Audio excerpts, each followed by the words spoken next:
Hello everyone, आज की इस वीडियो में मैं क्लास 12th केमिस्ट्री का वेरी मोस्ट इंपॉर्टेंट कितने क्वेश्चन 50 क्वेश्चन कितने लेसन से भाई एकदम स्टार्टिंग से एकदम लास्ट तक आज पूरा आपका केमिस्ट्री कंप्लीट करने वाला हूँ। क्या करने वाला हूँ मेरे दोस्त? कंप्लीट करने वाला हूँ। ठीक है, इसी टाइप से मैं आपको दो दिन पे वीडियो लाऊंगा। ठीक है, जैसे अभी 3 दिन हो गया है तो कोई बात नहीं, सॉरी इसके लिए मैं, लेकिन आगे से मैं ध्यान रखूंगा, दो दिन पे आपको वीडियो प्रोवाइड करता रहूँगा। आपका तैयारी बेस्ट तरीके से होगा मेरे दोस्त। एक बात याद रखना, लास्ट तक देखते हो तो 100% कि 100 में आपका 100 आएगा। अब 100% मतलब ये मैं कह रहा हूँ, जितने मैं क्वेश्चन लिया हूँ, देखो क्वेश्चन बनाने में ऐसे ऐसे आए नहीं कि मैं कहीं जाके ऐसे बता दिया, नहीं, लिखना पड़ता है, समझना पड़ता है कि ये आएगा कि नहीं, कितने साल पूछे गए हैं। तो ये क्वेश्चन जो आज मैं बताने वाला हूँ बहुत तगड़े, बहुत दमदार तरीके से हैं भाई साहब, आएंगे एग्जाम में आएंगे। ठीक है, तो स्पेशली किसके लिए है? 2024 के लिए ऑल बोर्ड 50 महत्वपूर्ण प्रश्न है, वेरी मोस्ट इंपॉर्टेंट, एग्जाम में यहीं से आएगा। तो मेरे दोस्त देख के जाना एग्जाम में, क्योंकि यहीं से आएगा। क्वेश्चन क्या है? पहला क्वेश्चन देखो, मोललता और मोलरता किसे कहते हैं, यानी मोललता किसे कहते हैं और मोलरता। देखो पहला जो था आपका ठोस अवस्था, वो तो हट गया है लेक्चर में। ठीक है, नया जो आपका पाठ्यक्रम है उसमें है मोललता और मोलरता किसे कहते हैं। जल्दी बताऊंगा, ज़्यादा टाइम नहीं लूँगा। सॉरी, राउल्ट का नियम, राउल्ट का नियम क्या होता है, किसे कहते हैं राउल्ट का नियम? ठीक है, मोल अंश या मोल प्रभाज, यानी मोल अंश और जो मोल प्रभाज होता है दोनों एक ही है। ठीक है, कभी कभी कहा जाता है मोल अंश क्या होता है या मोल प्रभाज किसे कहते हैं। ठीक है, हेनरी का नियम, हेनरी का नियम क्या होता है, क्या हेनरी का नियम क्या है? ठीक है, कोलराउस का नियम, किसका? कोलराउस का नियम बताओ। ठीक है, कोलराउस का नियम। फिर नेक्स्ट है आपका वैद्युत अपघटनी सेल अंतर, डिफरेंस पूछता है ना कि वैद्युत अपघटनी सेल और वैद्युत रासायनिक सेल में अंतर बताओ। कितने अंतर लिखने चाहिए भैया? लगभग तीन अंतर लिखना। कितने? तीन अंतर। ठीक है, 3 से 4 हो जाए वो ठीक है, लेकिन 3 से कम मत करना। नेक्स्ट समीकरण, फॉर्मूला जो इसके हैं, फॉर्मूला लिख देना मेरे दोस्त। मानक इलेक्ट्रोड विभव किसे कहते हैं? जो मानक इलेक्ट्रोड विभव होता है वो क्या होता है, किसे कहते हैं हम? ठीक है, नेक्स्ट आपका इलेक्ट्रोड रासायनिक श्रेणी किसे कहते हैं? अपक्रिया की आणविकता और अपक्रिया की कोटि में अंतर कम से कम 3 से 4 में बता रखा हूँ कि अपक्रिया की कोटि क्या होता है, अपक्रिया की आणविकता क्या होती है। डिफरेंस जरूर पूछता है मेरे दोस्त, याद रखना। अपक्रिया की आणविकता और अपक्रिया की कोटि में डिफरेंस बताओ। तो कैसे लिखोगे भाई? देख लो कैसे लिखोगे, देख लो आपके सामने है।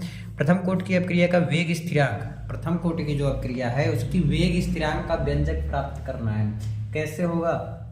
किसका? प्रथम कोटि की अपक्रिया का जो वेग स्थिरांक है उसको प्राप्त करना है। अपक्रिया का वेग, ताप तथा सांद्रण के प्रभाव को समझाइए। जो अपक्रिया का वेग है, ताप और सांद्रण के प्रभाव को समझाना है। शून्य कोटि की अपक्रिया, शून्य कोटि की अपक्रिया के अकॉर्डिंग एक नंबर का क्वेश्चन आता है कि जो शून्य कोटि की अपक्रिया का फॉर्मूला होता है उसका क्वेश्चन आता है। तो याद रख लेना, शून्य कोटि की अपक्रिया का जो फॉर्मूला होता है उसको आप समझ लेना अच्छे से। क्लियर? अब देखो आता है एग्जाम में टिप्पणी करो। क्या करो? टिप्पणी करो। टिप्पणी करो मतलब, टिप्पणी करो मतलब 2-2 नंबर का आएगा कि टिप्पणी करो। 2-3 क्वेश्चन रहेंगे। जैसे ब्राउनी गति, ब्राउनी गति क्या होता है? ब्राउनी गति क्या होता है बताओ जल्दी से, आप बताओ कितने क्वेश्चन आपको आते हैं। ब्राउनी गति क्या होता है? जो टेढ़े मेढ़े हमेशा गति करता रहता है, ब्राउनी गति होता है। टिंडल प्रभाव, ये टिप्पणी करने वाले हैं दोनों, पढ़ लेना। 2 और थे लेकिन मैं उसको नहीं लिखा हूँ, आगे वीडियो आएगा तो बताऊंगा उसमें। द्रव स्नेही व द्रव विरोधी, द्रव स्नेही क्या होता है? जो द्रव के पक्ष में काम करता है, और जो द्रव के उल्टा काम करता है वो द्रव विरोधी होता है। अस्कंदन का हार्डी सुलजे का नियम, किसका नियम? हार्डी सुलजे। ठीक है, स्व उत्प्रेरण, जो स्वयं से उत्प्रेरण हो। ठीक है, और प्रेरित उत्प्रेरण, जो स्व उत्प्रेरण यानी स्वयं से जो उत्प्रेरण हो, प्रेरित उत्प्रेरण जो होता है उसका डिफरेंस एकदम उल्टा। आ जाइए सेकंड में, ओष्ठवाल विषय। और हाँ, न्यूमेरिकल पढ़ लेना मेरे दोस्त। किसके? जो क्वेश्चन नंबर 10 बताया था, अपक्रिया की आणविकता या शून्य कोटि की अपक्रिया, इससे अकॉर्डिंग न्यूमेरिकल जरूर पढ़ लेना। नेक्स्ट है ओष्ठवाल विधि से, कौन सी विधि से? ओष्ठवाल विधि से HNO3 का निर्माण कैसे करते हैं? कैसे HNO3 का निर्माण कैसे करते हैं? Next page. और आप लोग को बताना है कि आपको कितने क्वेश्चन इतने में से आ रहा था। नेक्स्ट है प्रयोगशाला में ओजोन बनाने की एक विधि का वर्णन, कि जो ओजोन होता है वो किस प्रकार से बनता है, उसको एक विधि का वर्णन बताना है, किस प्रकार से हम बनाएं। ध्यान से सुन लो, क्या बोला मैं? प्रयोगशाला में जो ओजोन है वो किस प्रकार से बनता है, कौन सी विधि? प्रयोगशाला विधि। ये सब ध्यान रखना। हैबर विधि से NH3 के औद्योगिक निर्माण का वर्णन करना है। किसका? NH3 का औद्योगिक निर्माण का वर्णन। अमोनिया, अमोनिया जो होता है आप लोग बहुत जानते हो, अमोनिया बनाने की प्रयोगशाला विधि का वर्णन। जो है अमोनिया किस प्रकार से बनाया जाता है उसका प्रयोगशाला विधि का वर्णन करना है। ठीक है। नेक्स्ट, ल्यूकास परीक्षण क्या है या किस प्रकार के यौगिकों की पहचान में उपयोगी है। ठीक है, उपयोगी है। जो ल्यूकास परीक्षण है वो क्या है या किस प्रकार के यौगिकों की पहचान में उपयोगी है। विलियमसन ईथर संश्लेषण, विलियमसन ईथर संश्लेषण, ये 2 नंबर वाले आ जाते हैं ना। अब क्रिया पर टिप्पणी करो। स्टार्च से एथिल एल्कोहल, जो एथिल एल्कोहल यानी कि क्या हो गया मेरे दोस्त, C2H5OH।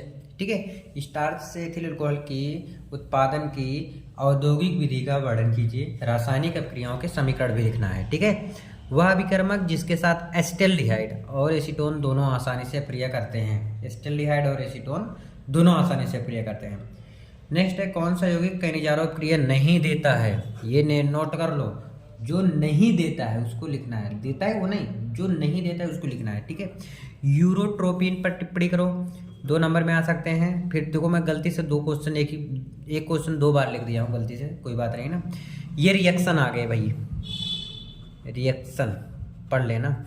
स्मिट अपक्रिया, वेंजाइन संघनन, पार्किन अपक्रिया, कैनिजारो अपक्रिया, ये रिएक्शन भाई 2-2 नंबर वाले पूछे जाते हैं ना एग्जाम में, तुमको पता होगा।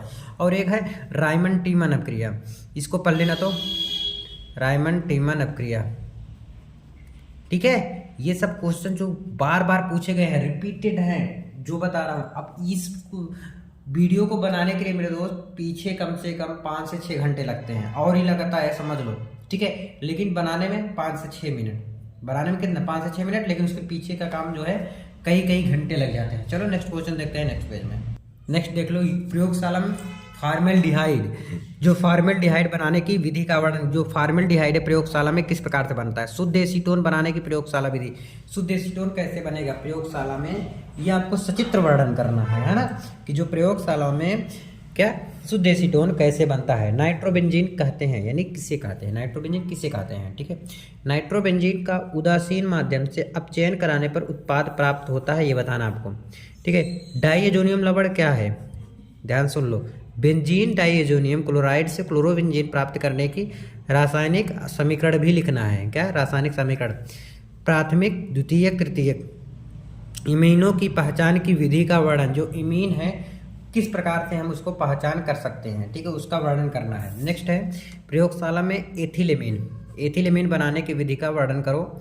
एथिलेमीन किस टाइप से बनता है, कैसे बनता है। ठीक है, नेक्स्ट है क्वेश्चन नंबर 10, एस्कार्बिक अम्ल है। देखो एस्कार्बिक अम्ल क्या है ये आपको बताने हैं। ठीक है, ध्यान समझ लेना मेरे दोस्त। ये 40 नंबर तक बताया हूँ, मैं बोला था 50 नंबर तक बताऊंगा ना, लेकिन मैं आज यहीं पे एंड कर रहा हूँ 40 नंबर तक। और कुछ हैं क्वेश्चन जो मैं नेक्स्ट वीडियो में उसको भी कवर कर दूंगा। तो यहाँ तक 40 क्वेश्चन में कितने क्वेश्चन आपको आते थे कमेंट करके जरूर बताएं। Thank you so much last तक देखने के लिए। प्लीज़ इसको शेयर जरूर कर देना। Thank you.